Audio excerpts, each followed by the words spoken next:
Hey guys, how's it going? We ready to do this? Hey, yeah, good to be back. Yeah, man. Long time listener, first time caller. All right. Hey, everybody. Well, I guess I am. I just had a surgery today. Today?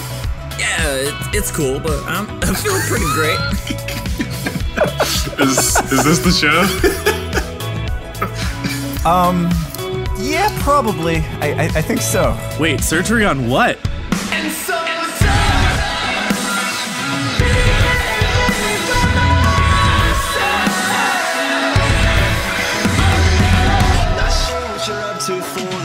Of your life. If you don't got plans forever, neither do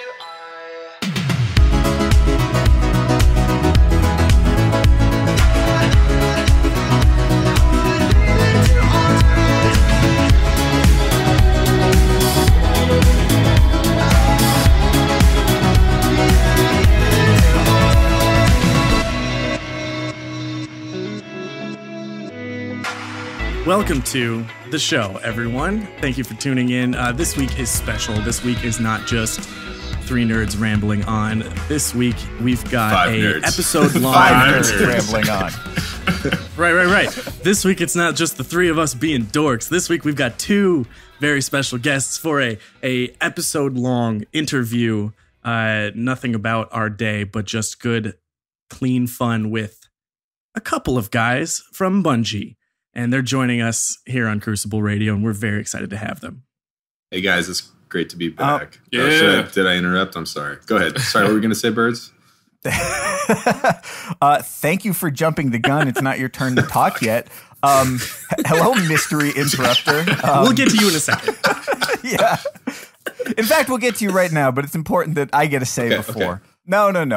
We're so fortunate to have some guests with us today. If you've listened to the show before, which I have to assume you probably have, then you certainly know our first guest. And if you play Destiny, you should / ought to know our second guest if you don't already. But let's let them introduce themselves instead of this butchery that I'm doing. Jon, tell us a little bit about yourself. You work at Bungie, yes? Yeah. Hey guys, I'm Jon. I am a gameplay designer at Bungie. Very happy to be back. And also joining us today, first time to the show, Claude. Hello. Hello. Tell us a little bit about what you do at Bungie. What did you do? What role did you play in the creation of Destiny 2? Oh man, yeah, I'm a gameplay designer as well. So I also work on the sandbox team, and I work on classes. I work on classes, abilities, supers, all that stuff. Right. We have so many questions. Yeah, just a few. Oh, really? We've been playing D2 for a good while now. Safe to say that we are enjoying ourselves quite a bit, and fun for us because we were playing Destiny 1 up until D2 came out, but you guys had sort of switched gears working on D2, well before people were talking about it, well before we saw that first trailer for it. Give us a sense of timeline. Sort of how long did it take to make this game, and what was that process like? It took a long time. Mm-hmm. I don't know. It's honestly, I think after all the dust settles, years from now, the story of Destiny would be a fascinating book. Well said. And the chapter that is Destiny 2 would be a very good read. Yeah, that says a lot. Yeah. very, very succinctly. So I think we've been nose to the grindstone for a good year and a half, 2 years. Yeah, probably 2 years. Destiny 2, or sort of like, maybe not Destiny 2, but the thing that needed to happen after Destiny 1, whatever that was going to be, has been basically in some sort of phase of development, like early concepts, like pretty much right out the gate after Destiny 1, right? That's basically where the creative steam starts getting thought about, and then it just slowly ramps from there. So is like Destiny 2 just a whiteboard when Destiny 1 dropped, or is it just like ideas on paper, or is it much more than that? Internally, it probably depends on who you talk to. I think for a lot of people, it's just, a couple notes from a meeting or a whiteboard or something. But if you talk to anyone, anyone here who's involved in sort of like the creative dissemination of of a project of that scale, they're going to have a lot of ideas, and they would probably, if you got them on a couch somewhere, you'd probably have a long conversation about what it is. Mm-hmm. So. Yeah, I think it's sort of the unintuitive part of game development a lot of times from an outside perspective is how the project shrinks and grows over time. And you think about something like Destiny 2, it takes a lot of time to, play the first game, understand what the franchise is, what's working, what's not, and also develop stuff that keeps people going. And so it just, the needs of the project, mean that a lot of people aren't on the project for a while. So depends on who you ask how long the project's been in development. So obviously Destiny 2 has been stated as a new game or a fresh start, but it is also still a sequel. What did you want to preserve about Destiny 1, or what types of things did you specifically want to improve from that game? That's a really good question. I took some notes. All right. That's a good question. We sent you. That's a great question. Let me slowly lean back in my chair. Yeah. I'm just going to talk about some stuff. I'm not going to take all the steam away from Nisk here. But yeah, it's a good question. Yeah, I think there are a few things that we aim to do that we knew out of the gate. And there's a bunch of stuff that we didn't know necessarily until we played it. Because it's a living game, even while it's in development. And so I think a big aspect of what we were aiming to do is just lean into our strengths quite a bit. We knew that going out with D1 was a lot of innovations and learning just on the fly as the community started to dive into the game and we started diving into the game. And I think we learned a lot about just what unique strengths we had for our game that we could lean into in D2, where we started to bring those forward. Reinforce those. We can basically take a step back, look at what's working and make those work better, and look at what's not working and judge whether or not it's something that we want to give it a second try, or just slice it out, simplify it, or bring it back in a way that is more understandable to new players. So I think there's a lot of just analysis of what's working and for who, and where we can take the franchise, leaning into our strengths, basically. The other thing I think we knew from the get-go is we wanted to make the fun of the game that we knew some players were finding and loving and playing for years, and other players were missing. Just make that easier for people to find, right? So taking those really core nuggets of fun and gold and bringing those out and letting everybody kind of see those and understand what makes the game special. Yeah, let's get specific. I mean, give me an example. And you guys played different roles in the creation of this game. Give me an example of one of those things where you thought, this is my favorite part of D1. This is going to be my starting point inspiration for D2. So maybe not answering that question directly, but I think a really specific example that speaks to what Claude just said about exposing the fun to players early, and sort of giving them more of a grasp of what this game is, where you don't have to play forever to sort of figure it out.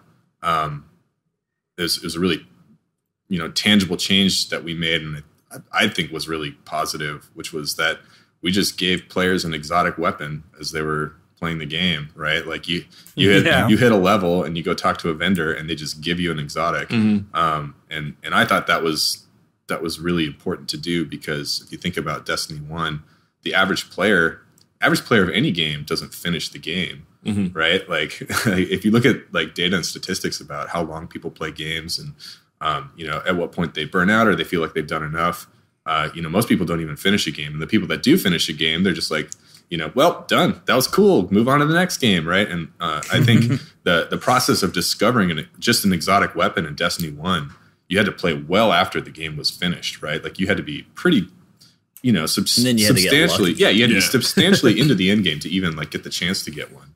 And then once you did, that sort of opened up new possibilities and stuff. But yeah, there's probably a lot of players who played Destiny 1 and just, maybe enjoyed it, maybe didn't, stopped playing, and never even got to get an exotic weapon, which is it's we put a lot of effort into those things. So yeah, I think that's one very tangible example of what, we're going to very blatantly take one of these things and just give it to you, right? Here it is. There's more of these, What about you, Claude? Yeah, I think there's a bunch of examples I really like. I'm trying to think of ones that like that to me, like one of the super special things about making the finding and fun really easy is just challenging what we take for granted. And I think one of the big benefits of playing on PC now is playing with a bunch of my personally is playing a bunch of my BattleNet friends from my old days, playing WoW or Overwatch or whatever, and hearing like a bunch of people who've never played Destiny talk about it again, or for the first time rather, and it's super interesting what they gravitate towards, right? Like I have some friends who are really into just like they're the completionist type. They want to learn more about the world. They want to learn more about the characters. And, some people who've played Destiny 1 didn't get a lot of chances to explore that. And with Destiny 2, you go out to Io for the first time and you do your first few missions and then you come back to the map and it just like it lights up with all these adventures all of a sudden. And, each of those is, so that kind of player, just like this really exciting opportunity to learn more about the game and like play around with their character more and take it at their own pace and learn about like the world and just discover the magic at their own pace. And I think that's one of those things that was really hard in the first game that I feel like we've made a little bit easier and made a little bit more of like an objective, like step-by-step kind of thing you can look at. So that's like a good example for me. Yeah. Yeah, it's been strange. Like I've had a couple friends who picked up Destiny for the first time with Destiny 2. And that for us at least in this world, that's sort of unusual to have someone who's really starting from scratch. And I remember just at one point we were like halfway through the story mission and I was playing with a friend and he's like, okay, so like, what do I do now? And I just like, man, I have no idea where to start answering that question. I know there's one thing about like the transfer from D1 to D2 that I really want to know. And it's something that I get I see people speculate on a lot and I would love to hopefully get an answer for it. But as you're working on D2 and you're developing it and you're working alongside those from like the live team that are developing D1 at the same time, how much are you guys communicating on what to include? Because like they're working on like quality of life stuff for D1 while you guys obviously are probably working on D2, right? Yeah. I think. And is there a point where like it just doesn't transfer over well yet? Or is it something like a question that like, hey, we're not going to include it yet? No, I think it was more of a clean break. I think everybody knew that there's definitely like a wiping of the slate for D2 with a lot of things. And the live team, they were definitely just doing their best job at sustaining the game until we transitioned. That was not really an issue or a problem, at least from my point of view. I don't know, maybe someone on the live team would be like, those jerks. Yeah. I don't know. But yeah, I think that transition was, for the most part, pretty smooth. An interesting transition has been since we launched D2, the live team transitioning onto D2 sort of like after the other half of the studio. There's been some interesting, I don't know, not conflicts, just like, I don't know, just like a bunch of conversations that the D2 team had about like, what is this new world and how are we going to think about all these gameplay experiences in this new game. The live team had to catch up, right? And so there's a lot of a lot of stuff that was just like, well, what do you mean we're not going to do this? Or like we would always do this. Why wouldn't we do this? Whatever. So there's some interesting stuff like that. Yeah, there's definitely like working real hard to kind of just get back on the same pace that they were on in D1. Yeah. Yeah, there's definitely a lot of conversations we have about when's the right time to do something that we're interested in doing. And sometimes it's cross teams and sometimes it's just internal to to a given team, right? Like is this the right release? Is this the right time? Do we have enough time to flesh this out or understand it? So I think a lot of those conversations happen when we talk about transitions, just like, whether or not something would be better now or later, basically. I don't know if that helps. Yeah.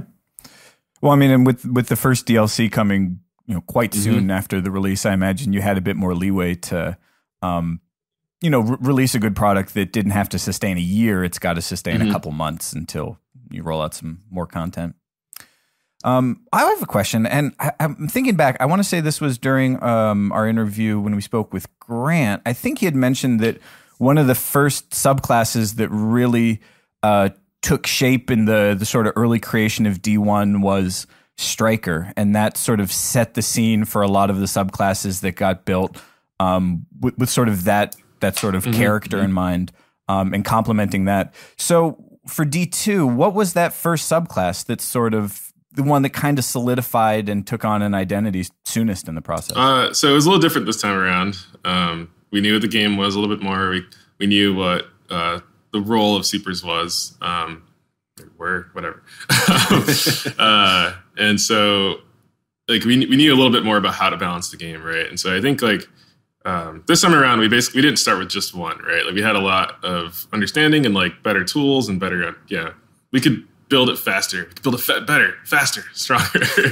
And so we actually started with a few in development simultaneously, because ideally we can bring up multiple things online at the same time. So we're playing them together and we're constantly thinking about how they challenge each other to have unique roles and how they influence balance, like as they all get to like grow together, as opposed to like building one, kind of seeing how that thing settles, like bringing another thing in, seeing how it settles. Like there's a trade-off to both ways. And this time we kind of went at it with like basically what ended up being the Dawnblade, Sentinel, and Arcstrider all at the same time. Basically, we built them all up like step by step in the first few.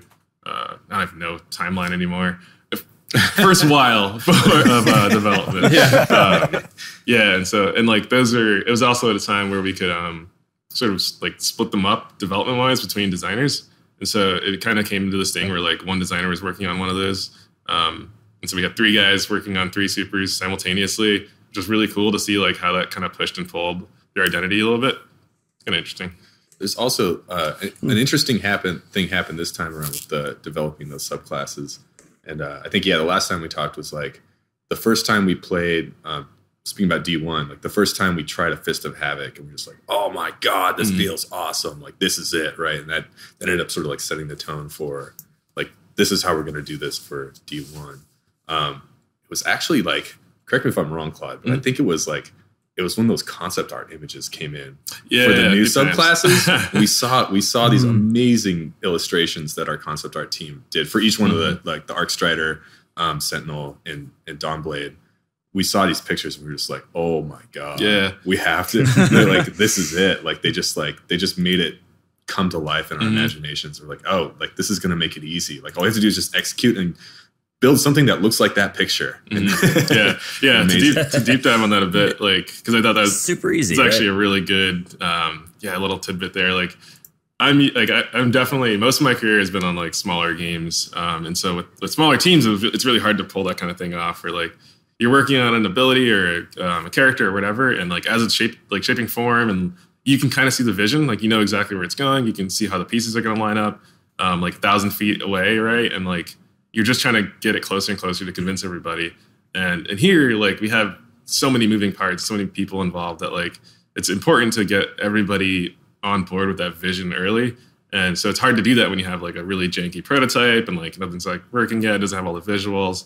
And so, to start that like hearts and minds campaign kind of going to get people excited about it, we got concept to jump on, and we pitched them the fantasy. We showed them what we had. We told them about like some sweet moments and stuff that we've had in playtests already. And they take that, they run with it, and they come up with like this amazing piece of art that is super evocative and just gets everybody excited and like also gets us excited and gives us new ideas. And like, you can see people crowding around the desk and pointing to it and talking about like, oh my God, we can do this and that. And like, it's just a totally different conversation because everybody's excited and just like fills the well with ideas for, exotics and perks and whatever and balance ideas. Like, it's a really exciting time, yeah.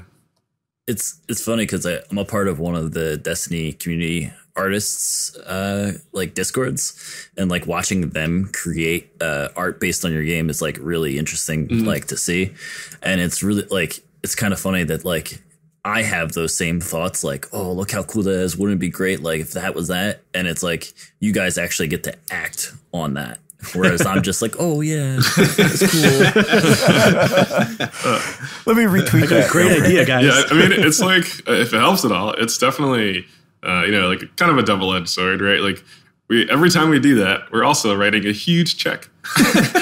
we're getting everybody excited. We're getting all these artists over here and engineers like just surrounding the desk and looking at these like cool images, and everybody's like, oh my God, I can't wait. And then you're like, yep. sure can't wait. I hope this is fun. Yeah, you're just like, so it's you know, as fun as it is, it's also a little anxiety inducing at times, but that's part of the thrill of the ride.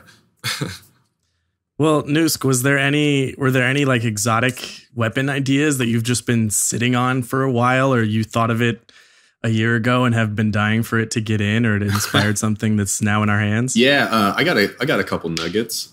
So Wardcliff Coil. I mean, obviously, the data scrapers out there had found that image Yes. a long time ago. So that's, I mean, obviously, like, there's not a huge surprise to people who follow the Bungie channels pretty closely. But yeah, Wardcliff Coil is a weapon that we've been trying to ship for a long time, and it wasn't because anything was bad or wrong with it. We just didn't have the right release vehicle to do it. So yeah, that's one that was definitely like, and interestingly enough, like talking about concept art too, like that was a weapon that did not start with like a design idea. That was a weapon that was a drawing, and I saw it and I said, oh my God, that looks insane. Let's make that, like, whatever that is, let's make that. Right. Yeah. So I don't care how you do it, just make it happen. Yeah. So that, Wardcliff Coil is definitely one of them. Another good one is Sunshot. It's one of my favorite guns. So good. Here's a little nugget of trivia knowledge. Sunshot is basically based around the Firefly perk. Like, it is a conversation that Greg Pang and I were having one day, and we were just talking about just like looking at data and just like player reactions to the game. We were just sort of like, you know, wandering off into the weeds in our conversation about like, you know, why do people like the Firefly perk so much? Like, it kind of doesn't, like, it's cool, but it doesn't really do much to help your game. Like, you're not all that much more lethal with it. You just feel awesome. And it's like, is it just because it makes explosions? Like, yeah, I think it's just because it makes explosions. Everybody likes that. You just shoot shit and it blows up, and that feels really satisfying. And then we're just kind of like, maybe we should just make a gun that's all it is. You just shoot stuff and it blows up, and that's what Sunshot became.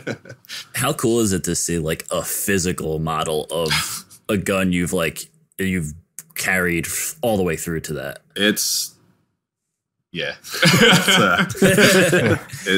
You definitely, like, when that happens, you definitely have a moment where you're like, wow.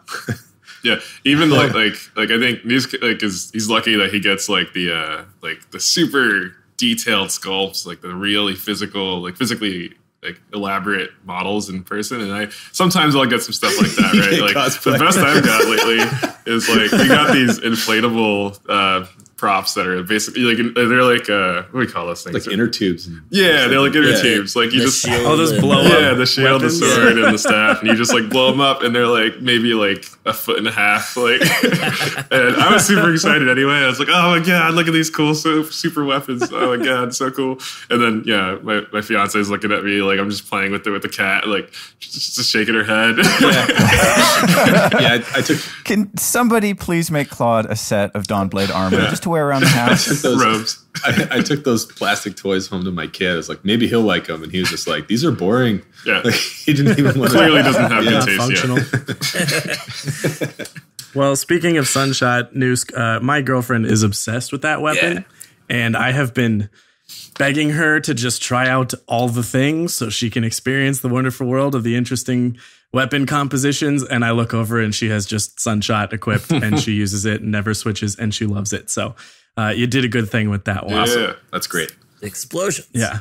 Explosions. That's it. Yeah. Explosions and a rocket launcher with cluster bombs. And she's like set. Just make everything blow up. Yeah. It's like remarkably satisfying. It's like a very, I don't want to say it's a trick, because it's not a trick. It just feels really good to like be in a fun, like, simulated experience like Destiny or any other shooter game, you know, and then just like, you know, like see that much power expressed in the world from shooting your gun. It's pretty awesome. It's definitely one where like if you're just in a crowd of ads and it's just like everything just blows up sequentially and you're like, oh, this is great, everything.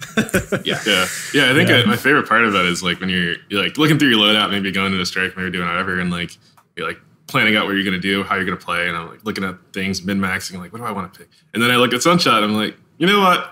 I'm just gonna kick back. I'm just gonna kick back and just blow some shit up. Just take it easy. All right. Well, we could talk about things that explode for a good while really hitting us longer. with the hard ones today. Yeah, come on. I know, right? Try to really drill Bungie on this stuff. Yeah. All right. Let's get into it. So we first played Destiny 2 at the D2 reveal event we were lucky enough to attend, and I think my first impression that I was kind of surprised by was just how much like D1 it felt, not being the same game, but really feeling the same, just sort of running around the world, you know, building a loadout. It took so much over, but as we've seen the game sort of develop, it seems like there was some small changes that really gave the Crucible a different feel, just sort of how it plays. So I guess all this to sort of say, when you set out to make D2 and specifically focused on that PvP sandbox, what were some of your design goals for how it ought to play that were different from D1? Well, I can go first.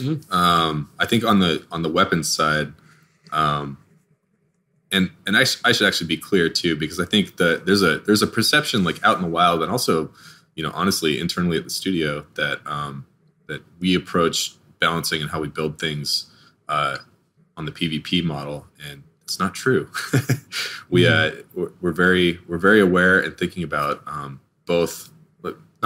all activities in Destiny, like, because I wouldn't even equate, you know, running around doing you know, public events the same thing as a raid, right? Like your whole approach to like your loadout and how you're going to tackle that challenge is different than it is to PvP, than it is to a strike, than it is to the Nightfall that week, right? So I guess, like, to answer your question, one of the big things that we were thinking about for the weapons game was that we wanted to reduce the amount of access players had to high power weapons, right? Like really lethal weapons. And we felt that would make the Crucible a little bit better. And we also felt that would make the whole game a little bit better.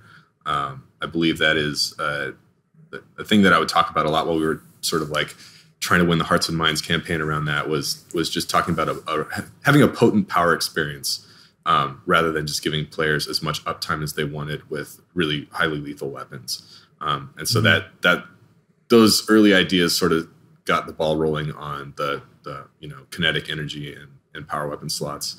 How that affected the Crucible was part of a goal with just the general player weapon loadout of we want you to have high uptime with weapons that aren't as lethal but feel powerful, but you think about them as a combination of weapons, like a set of tools rather than a single tool, with limited access to a really powerful weapon that also has a strong player identity. So this is like, you know, the power weapons are all a weapon that can do a lot of damage really fast, but they also like, they just have a really cool like identity that comes with them. Like I'm the guy on the team who's taking the shotgun. Like I'm going to get in people's faces and end them, versus like I'm the guy who's going to hang back and take heads off with a sniper, right? Like there's really potent power fantasies there, and I think it sucks for people who love those things to not have as much uptime in D2 as they do in D1. But I think if you reduce that uptime, but you still make it available, it makes those experiences really potent and meaningful. So. Yeah, I've never felt that same kind of pressure to like, okay, I picked up power ammo. Don't mess this up. There's not that much of it. Make this count. Don't die. Yeah. I personally like it most because it ends up being that I don't, like in D1, I was always I felt like I was missing something if I didn't have special. And especially kicked in towards the end of D1 where it was like, I feel like nothing. I don't have it. And then you'd race around and miss a green drop or something. But there's something about like power ammo in this that it just feels like it's always there, and I have a chance at it all times. Yeah. But I'm very much enjoying these primary engagements still. So is there a difference like there where you're just thinking like, yeah, we wanted to really push the primary because there's not, you know, essentially two of them now, primary engagements with these people? I mean, it wasn't explicitly trying to push those engagements. I think that was just like part of the whole package, right?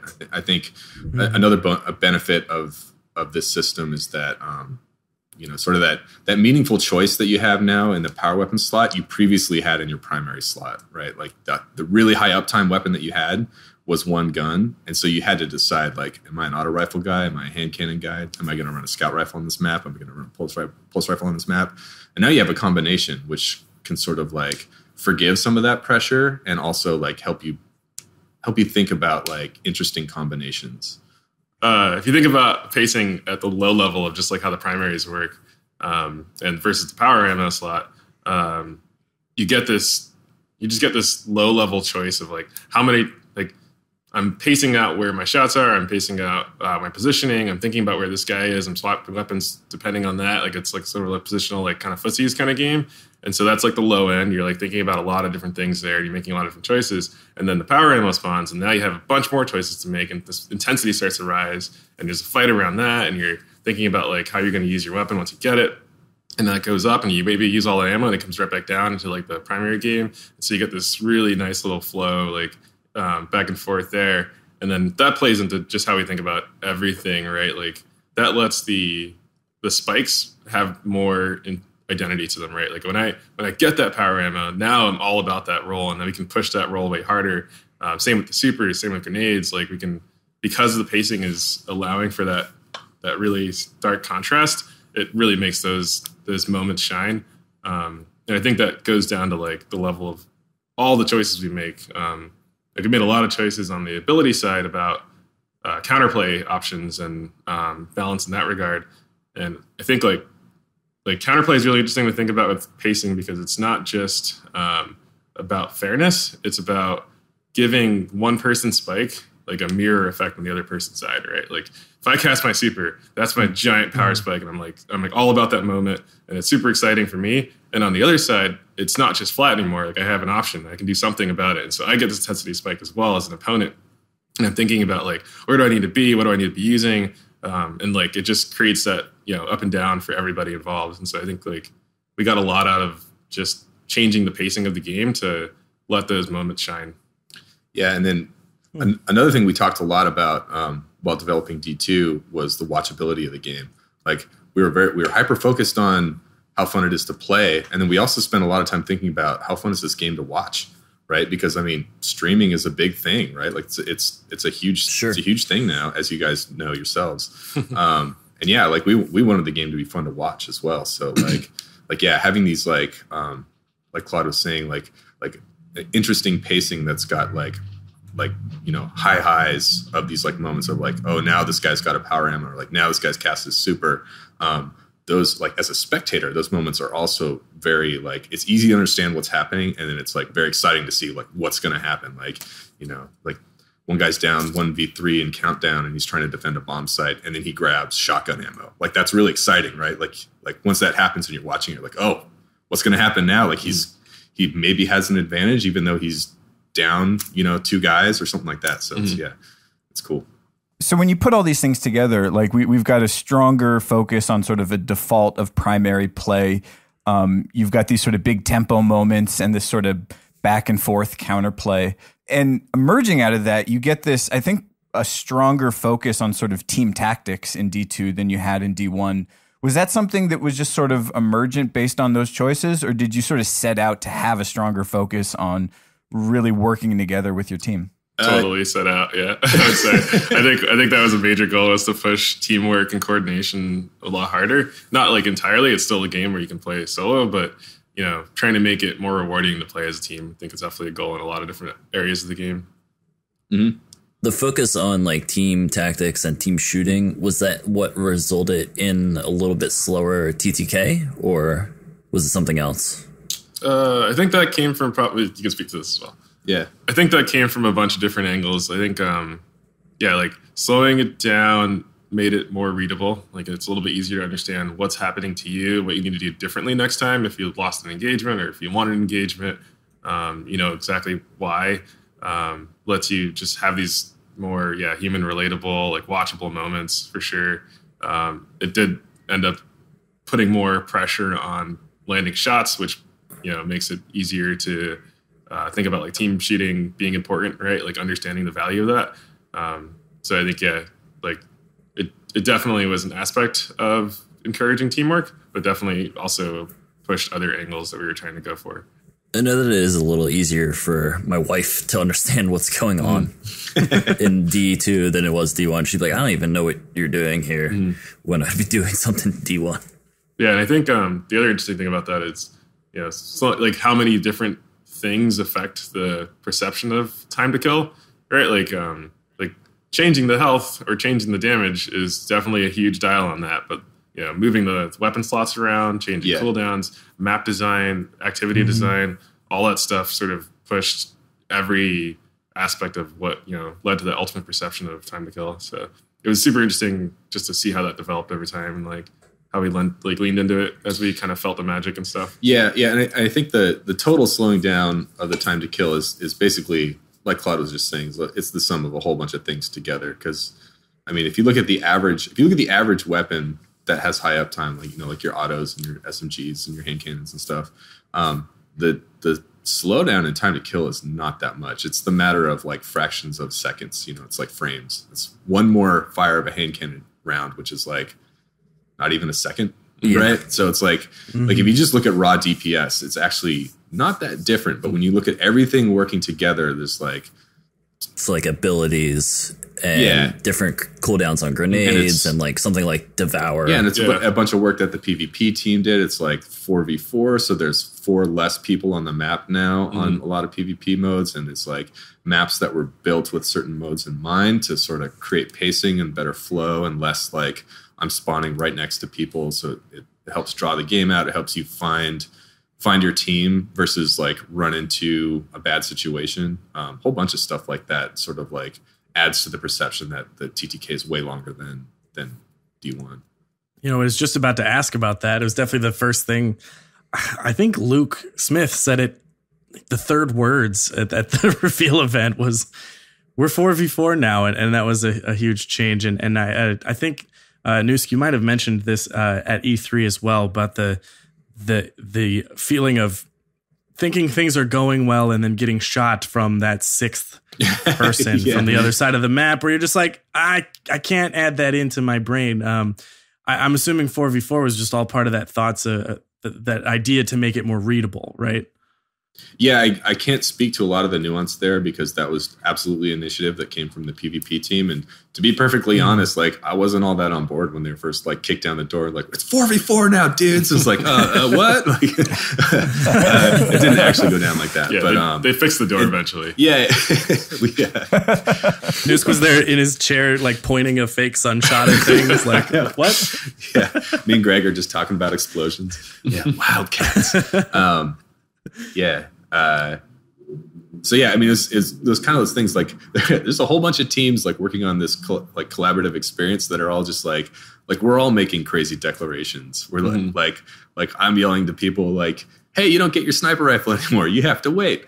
And then PvP's like, "Hey, it's 4v4 now." And then someone else is saying some other crazy garbage, and we're all like trying to make our stuff and at the same time reacting to other people's like stuff that's happening. And it's exciting. It's great. So I mean, like I love hearing about all of the like the good times. Like, you're sitting there and you're talking about like explosions and all that, and we're having a good time. But I do remember chatting with you at one point, Newsk, and you were just like, it was a tough day. It seemed like a tough day. Yeah. As far as development goes. And I mean, tell me a little bit about a really tough day where something like that is like communication is tough. That's a really good question. That's a good question. That's a really good question. Yeah, people say good question when they're stalling for time. It's a simple question. No, I distinctly remember you'd be like, like sometimes you just got to scrap an entire thing and you're just like, it's draining. Yeah, that totally happens. This is totally like a cliche phrase, but that's the realities of game development. But we're a big company full of lots of people with ideas that they're really passionate about. I happen to be one of them, and there's no way that we could realistically do all the ideas and A, ship a game, and B, have that game be any good, because when you have this many people, like there's no way for it to all be like sort of a cohesive experience, right? And that's kind of the role of the leadership team, right? Is to look at all these things that all these teams are excited about doing and like patch together an experience that feels like it works together, right, across the whole game. Mm-hmm. There's totally stuff that you get really excited about building, about making, about getting off the ground, and you do a bunch of work to get it 80% of the way there to find out that, you know, it's just not going to make it this time. And then, go home and have a drink and complain to your friends on the internet. There's a like heartwarming tale almost of like, we basically throughout the development of this game, we learned a lot of things. And I think one of those things is learning how to like challenge what's in the game from different angles, right? Like more concretely, like everybody that's working on this game, especially a sequel, like understands the first game in their own way. And so a lot of competing perspectives, like just coming from different places, right? And so that manifests a lot of times in some really harsh conflicts. Like Sandbox and PvP as a design team did not necessarily have a great road together for a while. Like we were definitely at odds in the sort of some of the risks we were taking, like in terms of vision. And it took a long time to get to a point where we could see each other's visions and start to understand how we could not compromise, but start to actually collaborate in a way that like emphasized what we were trying to do. And so we were kind of like, we were at odds. Like we weren't necessarily finding solutions that were making either party super happy.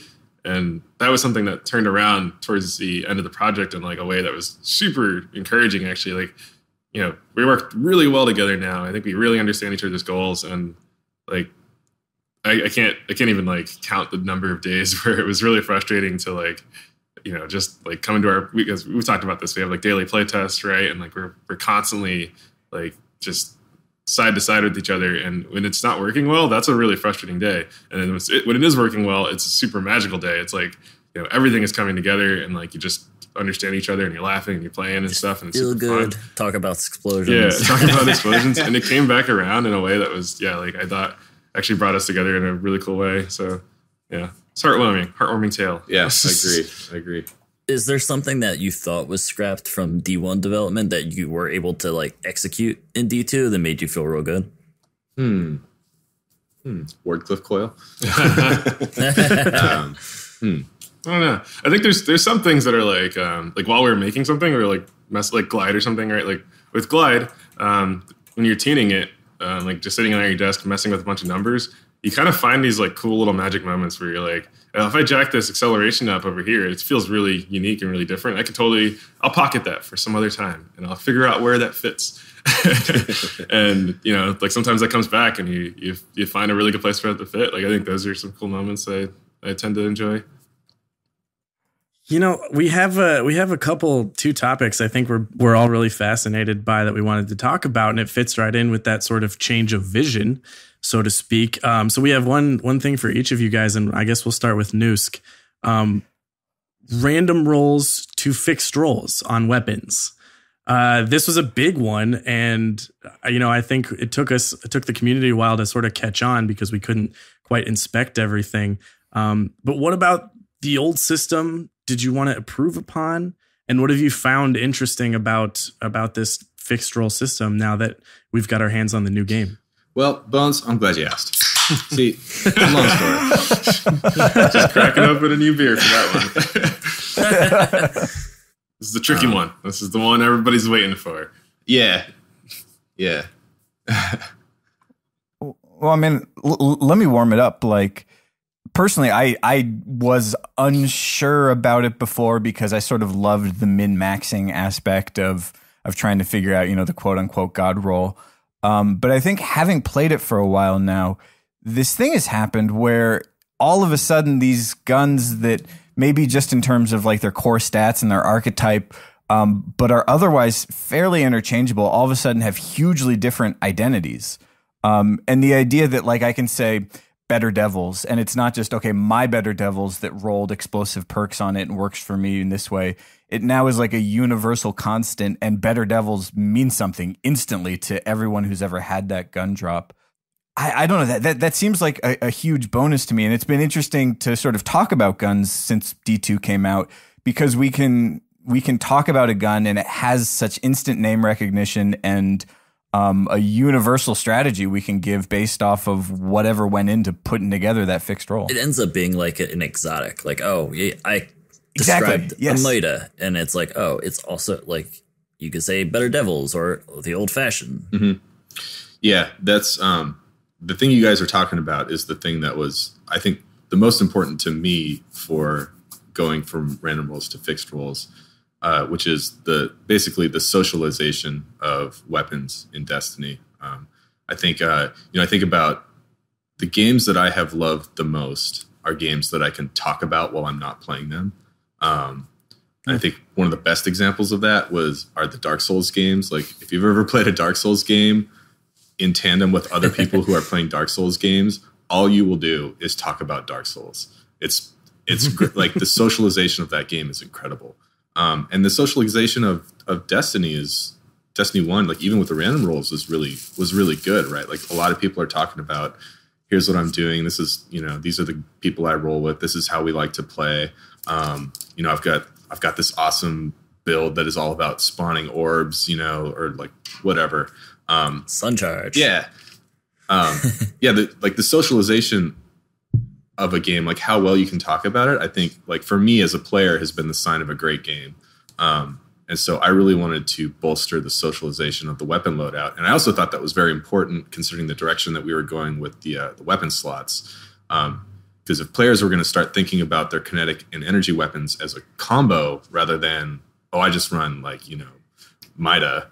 If in D1 you just say I run Mida, that kind of tells you a pretty complete story. But like in D2, if you say I run Mida, then the question is, well, what's your other gun, right? Like, so I think it was really important to sort of like help the socialization to support the new weapon loadouts. And then, when people would talk to me about guns in D1, they'd be like, I like to play with my IS Luna. It's got luck in the chamber. It's got this perk. It's got this perk. It's got this perk. And they rattle off 4 perks, and then they're on to the talking about what they were doing. And I'm like, I don't even have the mental capacity to like process, like, what does that gun even, like, how does that even play? Like, and sometimes you can kind of get it, but like the socialization of the weapon game in D1 was basically perks. You're basically talking about weapon perks that you rolled on a thing, right? Yep. And so in having each weapon have a unique identity and have a unique gameplay to it, it makes it really simple and easy to just talk about your loadout. So that was a big goal of mine. And the other thing it does is that I think it helps a lot with some of the frustration that players were experiencing with trying to get a gun that was rolling a certain combination of perks. Like a perception would build in their mind that like they had to have perk X, Y, and Z on gun F that dropped in strike Q, right? And there was a lot of this like anxiety, and like I had people internally at work like coming up to me just like bummed out on a Monday, like, dude, I tried all weekend to get Grasp of Malak with Counterbalance. I got 4 drops. None of them had the perk I wanted. I feel like I wasted my weekend. And I just like, I'm sorry. I'm sorry. And so I think it helps relieve some of that pressure. Do you find that people are getting everything too quickly now? Or is that like just a not like eventually there will be so many guns in the game that it won't matter? That's an interesting question. I think because it is like you're not grinding for a perk anymore as much as you're like, I need that gun. And there's some things like I've rubbed it in many people's faces when early on when I had the Antiope and someone was like, I've turned in so many gunsmith materials for it. So like there still is traces of the old grind for that. But yeah, there is. I think I could do some lawyer talk foo to get out of your question, but I think I'll just own it and say, yeah, I think players get stuff really fast and easy in the game. I think there's a significant portion of the population that is frustrated about that. They want things to do in the game. One of the things they used to have to do was find gear. And that's not a potent experience for those players anymore. And the studio's totally aware of that. Like Barry's made a statement about it on Bungie.net recently. We're really aware of that. But also one of the things that we were trying to do with Destiny 2, which is the thing that we already talked about earlier in this podcast, was like give players the good stuff faster, right? Like we don't want to hold back all those cool guns behind a bunch of grinding. If we're trying to attract new players to the game, if we want to reduce that anxiety of like, oh my God, Swain has Antiope, he's wrecking people with it, why can't I have this thing? like there's good and bad to both of those things, right? So like it's not nearly as painful to try and get that thing that Swain got, but once you have it, then you're like, okay, what's next? And yeah, that's we ran out of stuff. Yeah, it's certainly always nice to just have something in the back of your head where it's like, I want to play this game anyways, but at least I can choose this over this because that, absolutely, playlist Y gets me X. But like, I have to say that like the relief of getting something that you like or that you were at least searching for, and alleviating that part where I'm playing Crucible and I see the end screen results and I see an IS Luna and then I look at said IS Luna and I'm like, yeah. And it's just like, oh, what a nice like bait and switch there. And not to say that, that was the intentional part, but it's so great. Like, I'm playing PC and I have to start from the beginning and I'm great with that because it's more stuff to do. And then I get my Better Devils and I'm just like, that one does what Better Devils does. Yeah. And so I can both sympathize, but also both like super, super appreciate not stressing out about my damn IS Luna hunt anymore. Totally. There's one more thing I want to say too about the fixed roles, which was a bet that we made internally that I feel paid off, and I think one of your guys' recent episode totally validated it, which was we had to design the guns in a certain way on Destiny 1, knowing that they'd have random rolls on it. So we had to be thinking about that, and we had to know that like, okay, there's a huge possibility space for what could happen on this weapon. So we need to be careful with how we like roll out these stats and like how this gun might play. And then, when it came to balancing those guns, it's like, well, oh man, Rangefinder is really strong, but if we pull down range, we can't just pull down range on this gun because if you didn't get Rangefinder, now the gun's going to suck. Like it's all these problems and like nuanced, complicated things that happened with random rolls, and with the fixed rolls, you get basically the bet we made was that, hey, let's reduce the possibility space of what a weapon can be by not having random rolls in these guns, and instead we'll make less things and we'll spend more time on each one. And basically each one will sort of have like its own little character, its own little identity to it. And this is basically, this is all Greg Peng's hard work. Like he killed himself on it. He basically did every single gun in the game. He did a great job. And your guys' recent episode of like, what are you sleeping on? The guns that aren't being used or may not being used was basically just like total validation of all that work we did. It was just like, yeah, it's awesome. like people are picking it up, right? Like they figured it out that like each gun may not be the best, may not be the most ideal, but it has like an experience. It has a designed, crafted experience behind it. Yeah. I really don't care what anybody else thinks, but like there's so much more diversity for me personally amongst guns. Like I don't want to be forced to use IS Luna. It feels like there's a subtle kind of communication happening now where I get a gun and it's not like, okay, what did the dice roll pick that this gun is going to do for me? It's like, no, like Noosk was thinking about this, right? Like, I had that. Greg was. Okay. Well, and I was going to use the fusion rifle as an example. So almost definitely Greg. I had Nox Echo drop, which is a certain archetype, but it has both liquid coils and accelerated coils on it, which puts it into a weird archetype space. Like this fusion rifle is designed to sit a little bit faster than this one, a little bit slower than this one, and it's configurable like that. Why did they do that? What's the story? And it's got hip fire. Like they had a play style in mind when they crafted this gun that, you can sort of feel the fingerprints on it. It's fascinating. And I guess along those lines, I mean, Claude, same question to you. We saw this change to these perk paths now in our subclasses. I mean, I imagine sort of that came from a similar place. But sort of, what was the motivation there, and what did that how did that change the game for subclass design? First off, I'm gonna compliment you on feel the fingerprints. I like that. I really like that because I totally. Birds has a way with words. He does. Good old Birdsy. Yes, thank you. Yeah, no, like I totally relate to that experience, right? Like whenever I play any game, like bring up Dark Souls again, like when I'm fighting a boss and like I go for drinking my potion between a swing or something, I'm like, oh god, I'm gonna get killed. I gotta drink this potion, and like the boss swings exactly at the same time that I thought that it was a good time to drink that potion. It's like I can totally feel the handiwork of someone sitting at their desk, like tuning that, like timing it out and stuff. Right? So I love that. I'm gonna use that.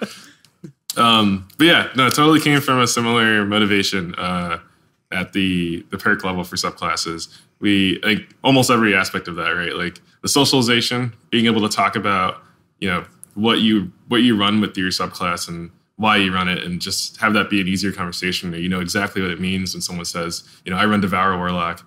That feels really, really good at the like water cooler level. And I think the other thing it does is, it lets you sort of explore those fingerprints when you maybe don't get it right away. You pick the path and like you start leveling through it and you're playing with it. And maybe you're just kind of, playing, just focus on your gunplay or something. And then later when you start reading those perks some more, maybe you start like understanding a little bit more of the trade-offs or like the different games you can play with that given path, right? And so we start to see people pick one that they like just because of the way it feels, and then over time, like start to invest in it and learn that depth.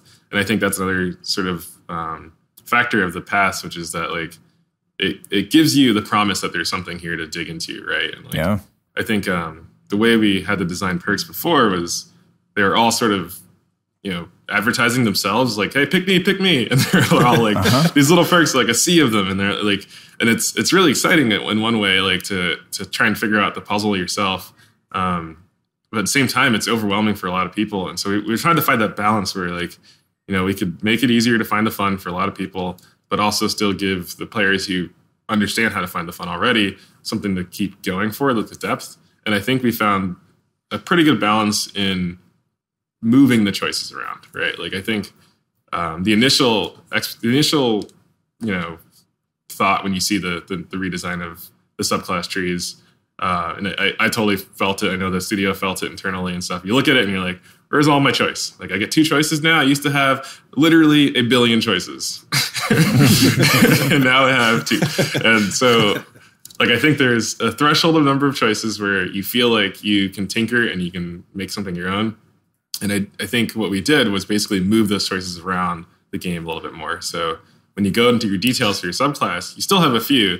Like you have your grenades, you have your movement, you have your class ability, you have your perks. And then you go out, and maybe that's like good enough for some people. And then for the advanced players who are looking for more, they can look at their exotics, and that totally affects their loadout and their grenades and their sometimes jumps and stuff. And then you have your mods, and then you have your stats, and then you have the way that affects your gun choices, and all that sort of like layers in a way that like you still get a lot of choice. It's just sort of dispersed differently, right? Like you have to kind of look for it. And so basically, I felt like we got to a good balance there where like, we left the choice. You should tell them how it looked on that studio playtest where people were like, what the hell is this? Yeah. We have like, I think we've talked about it on here before, but we have like an internal like sort of Reddit simulator.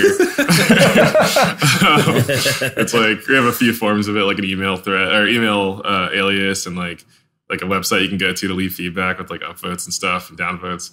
And like first playtest where we tried it, like it was especially bad because we didn't even have designed paths yet. Like we just kind of had a few perks and they were just kind of tossed in.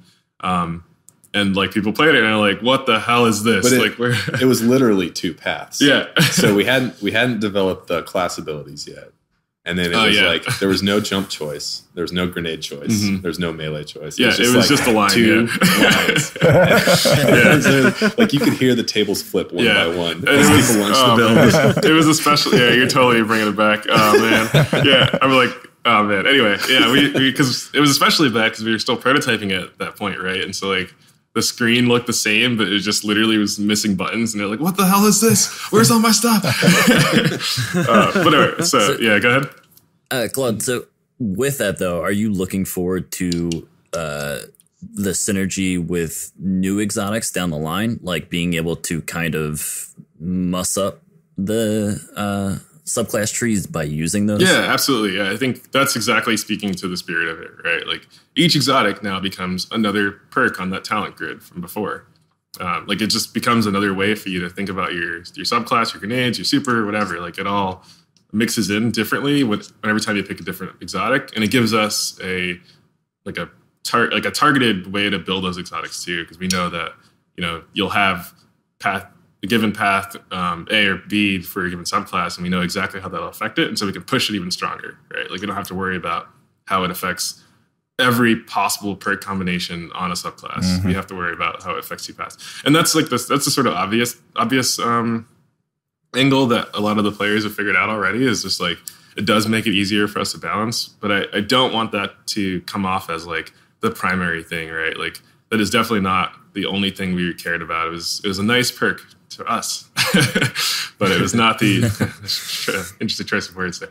It was a nice benefit to us, but definitely not the only goal. Like the goal was to make it easier to find the fun, make it easier to talk about how you play the game, and have those water cooler moments. Give you choice, but just moving it so that it becomes more of a layer kind of thing where for a new player coming in, they don't have to be overwhelmed right away, and then later on they still can find some depth in their choices. Yeah.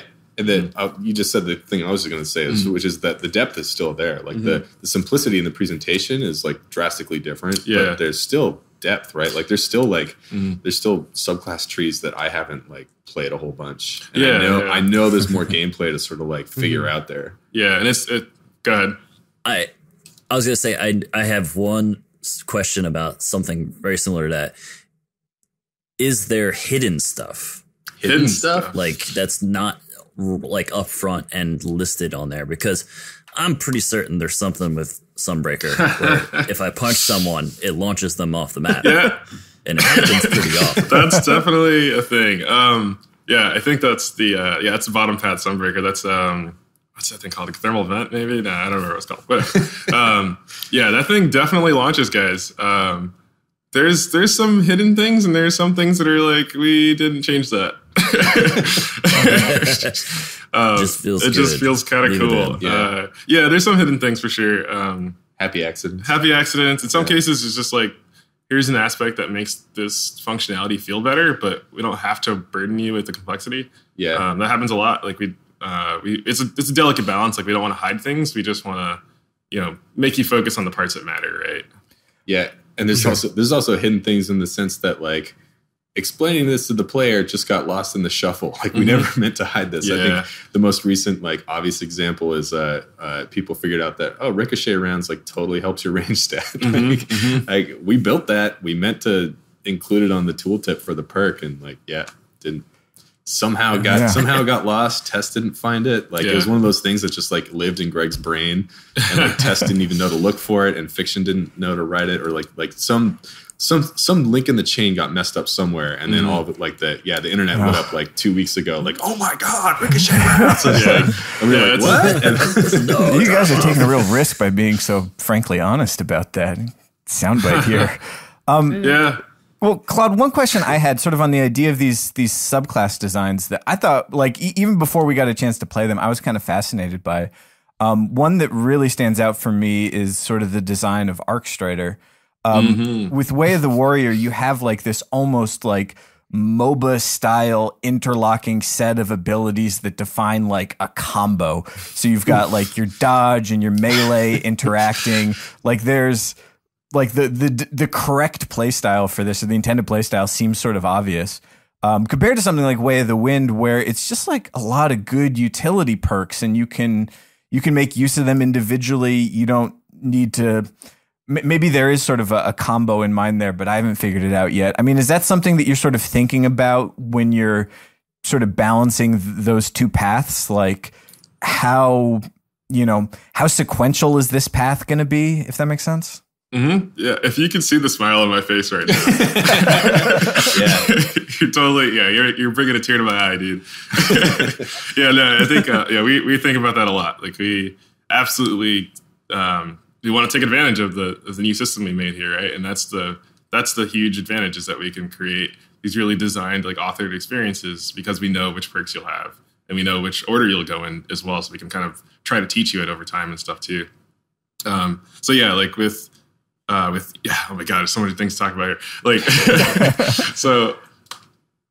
with like Way of the Warrior is a great example. Like the Arcstrider fantasy goes in a bunch of different ways. Like it's like, the purest, like kung fu, martial artist, physical adept, expert kind of thing.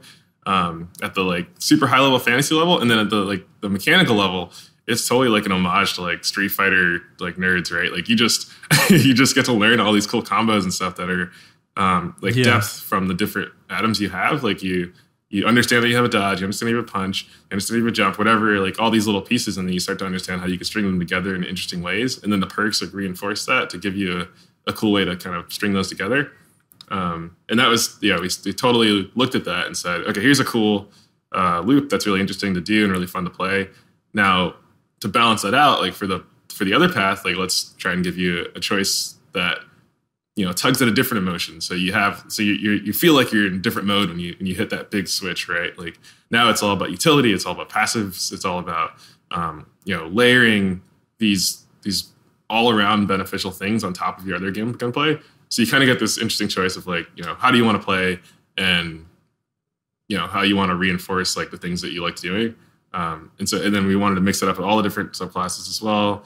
And some get there more than others for sure. Like we're definitely taking a risk with each one, but yeah, we definitely think about that from the get-go. Is like, what's the purpose of this path? Is this set of perks supposed to be something that makes you feel like, they have a fantasy goal as well. It's like, I could talk about this all day, so I'm going to try and keep it concise. But with D1, like when here is a good angle. So with D1, whenever we built those talent grids, those like giant, the sea of subclass perks, we thought about a few different fantasies. In some cases it's 3, in some cases it's 4, in some cases it's 2, whatever.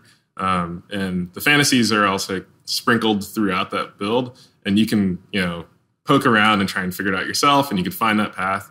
But essentially there are like a few different intended sort of fantasies in there for you to discover.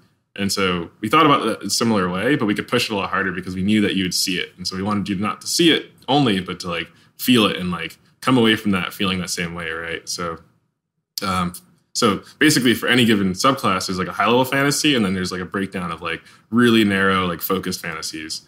So like I like the Voidwalker one is one of my favorite as well, because I think with Voidwalker we had an interesting opportunity to really sell the core fantasy there, where like it wasn't really reading for a lot of people. Like the idea of manipulating energy and like converting it and like taking life force, turning it into power, or taking power and converting to life force or whatever. So we basically took those two ideas and said, like, let's just make each path about those two ideas and make it so that like not only do you read it, but you feel it and you think about it like that, and you feel like a spellcaster, and you feel like you're making decisions where you're converting energy. And I think that was a really good example of sort of how that worked out. So I mean, I completely agree, and I think Voidwalker in particular is one where because we all liked Voidwalker in D1, but it's just such a concept now that it maybe wasn't before. All right, well let's jump ahead a little bit. I got a question for you. Hi. Yes. Hello. One thing that like called to me when we first got to start exploring the perks was really seeing how archetypes were embraced. Like in D1, we had like the Prima guide come out that had like the named archetypes listed, and we sort of could identify them looking at sort of, the rate of fire impact balance. But in D2, the archetypes are simplified. Like we got like 4 of them for each weapon. And they've got a strong identity. And in particular, my favorite is lightweight, which in addition to having that seesaw also has sort of this movement component to it as well. What was the inspiration? What was the thinking there into sort of bringing a design element like that front and center? It was just exposing something to players that was always there.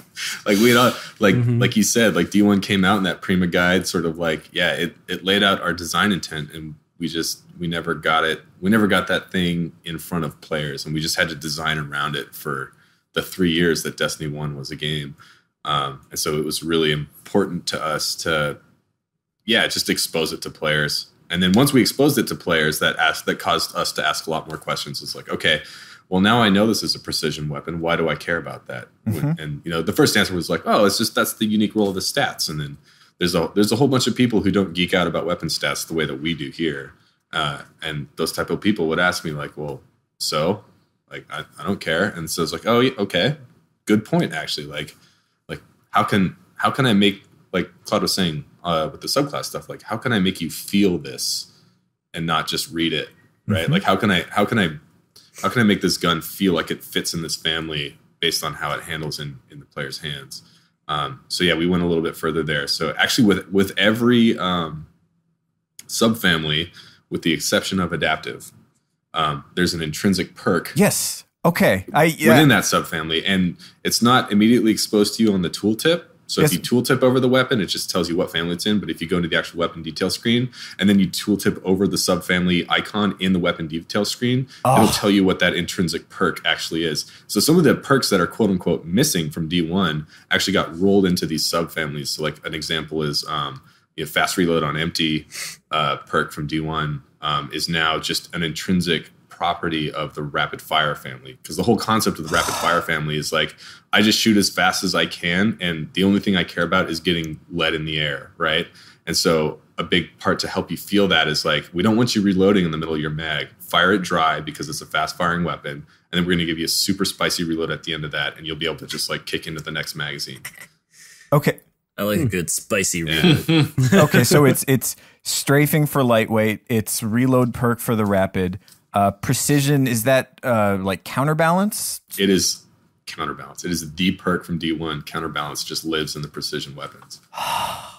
Yeah. Juicy. And it kills me that it was apparently there in the other screen this whole time and I didn't find it. But can you guess which one is an aggressive? Oh, I like this game. Let's see. Aggressive is hard hitting. It's they feel a bit rangier, but I don't know. High caliber rounds. High caliber rounds. High caliber rounds.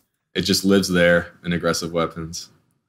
All right. The secret's out. Yeah. Scoop.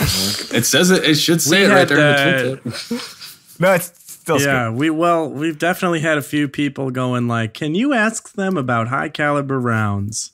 Mm-hmm. And there you go. They're all over. Can you talk more about that perk? How it functions in Destiny 2 and how and why it plays into the game? Yeah, I think is it different? Like, is it the same as D1? Did Fallout's video get it perfectly, or is he missing something? Because I would. Why is it back on Mida even though it was removed? What was the change there when it kind of came? Whoa, guys! Yeah, slow down. Sorry. You mentioned high caliber rounds literally once. Yeah.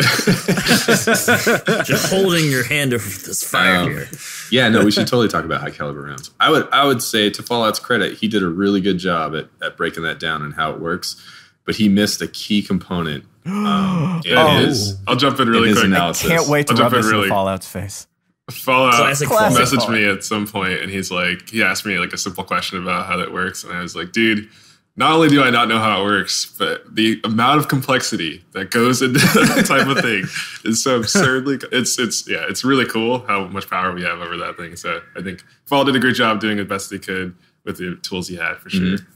So I would say, with the tools that Fallout had, which was nothing, he did a great job. He did a fantastic job. The only thing that he missed with his tool set was how it behaves in an actual firefight. Like, his video was very analytical. It was looking at, here's how much it moves you from the side, from behind, from the front, while you're scoped, while you're not scoped, etc. But there's a key component there, which is that if you're not just standing still and getting shot, if you're actually trying to shoot back at the other person, and that person is a moving target, and you're moving your controller around, if you get knocked a little bit, that's that much more distance to get your target back on that character, right? And so I think what a lot of people feel with high caliber rounds and why it's such a potent perk in PvP is that it is one of the few perks in the game that can turn the fight if someone gets a drop on you, because it has that ability to very subtly knock their aim.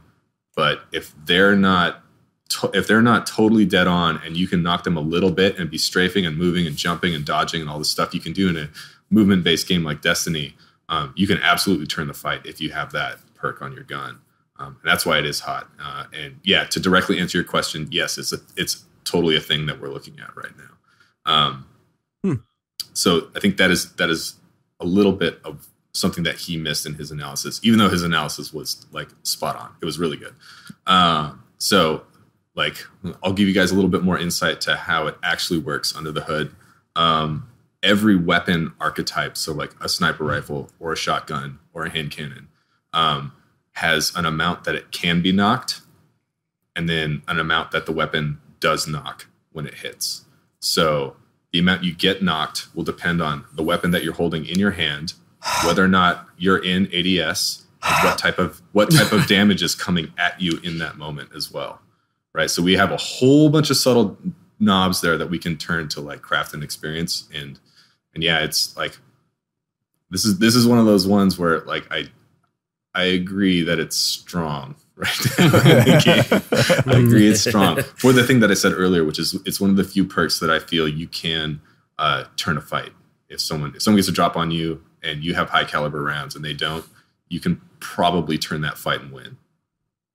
How are you guys doing with that information there? Yeah, that conversation just got typed up in like a 30-word sentence on Reddit and is now flying around. We found when Noose starts showing his hand, we all just get real quiet and see how far he'll go if we leave him unprompted. I was going to ask, like, how far have those draws dropped? Yeah. Like, and the other thing too, which Fallout did talk about, which is a big thing about how effective high caliber rounds is how often your camera's getting knocked. Mm-hmm. So if you have high, like, this is why that one gun, Uriel's Gift, is so good. It's because it's an auto and it hits like it scales by damage as well. So it's a high impact auto. So it's doing a ton of damage per bullet, and it has high caliber rounds, and it's hitting your camera at a regular pace. And I think that's a big contributor to why Uriel is a really strong weapon at the moment. Mm-hmm. I'm done. There you have it, folks. Yeah. Well, we look forward to the future tuning on that. There's no tuning to see what There's you no actually tuning. think. We poured concrete on it. We're done. It's perfect. It's perfect. Well, you just said that you have knobs, so clearly you just crank up the knob and crank it down and game it. Let's put it this way. I'm looking forward to all the new listeners we have who are going to listen to 3 minutes of our podcast for the first time. We're also funny, guys. Like, tune into the front and back of the episodes. They're great.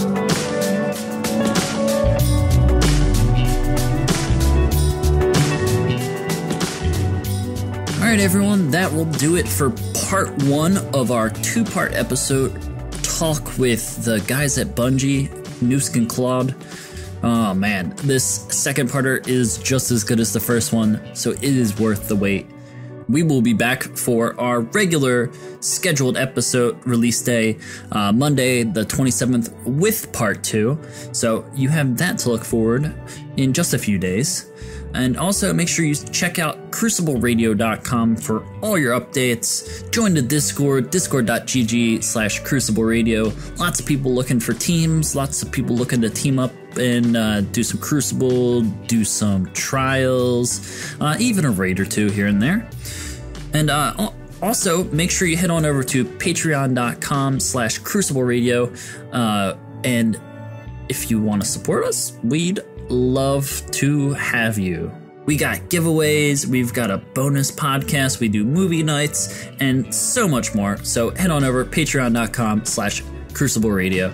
We'd appreciate the support. Thank you all for listening, and we will see you Monday with part 2.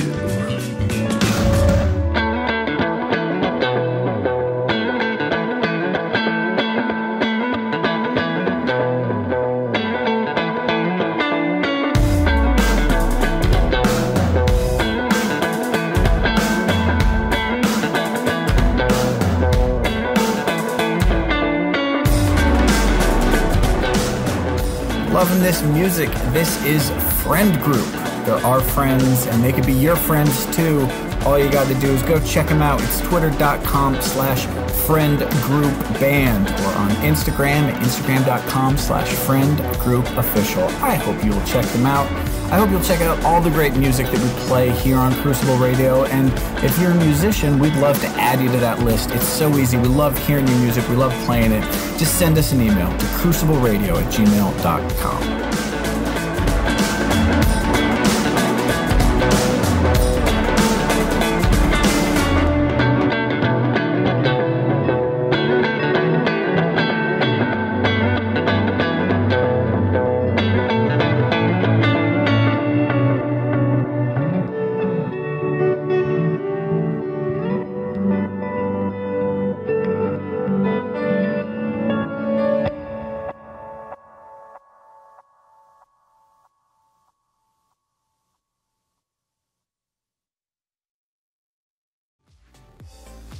Hello everyone, Swain here. You know that Crucible Radio is your source for all things Destiny PvP, and I know you want more than just this video, so make sure to head on over to crucibleradio.com to find all of our past episodes, detailed Crucible maps, t-shirts, and much, much more.